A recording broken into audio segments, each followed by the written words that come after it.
unije niyo nafata karosi nkabona ariko abanyeshuri banje bari muri trade bari kubikora nkizi trade ariko kubona hano bari gufata niko na mawini pa.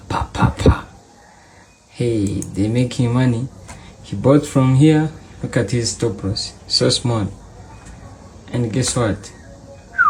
It is cyaze. Bino bintu biba bishimishije. Akuyuwe yari yaserinze.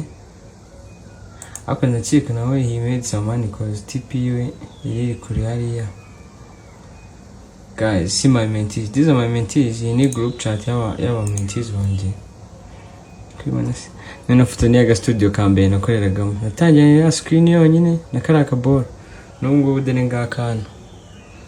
Kwibona screen yonyine natangiye none dere ngiye hano naguze niriya ngura n'iki cya miliyoni na small money. You see?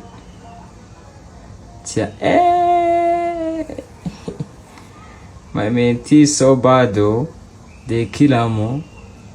Chaze.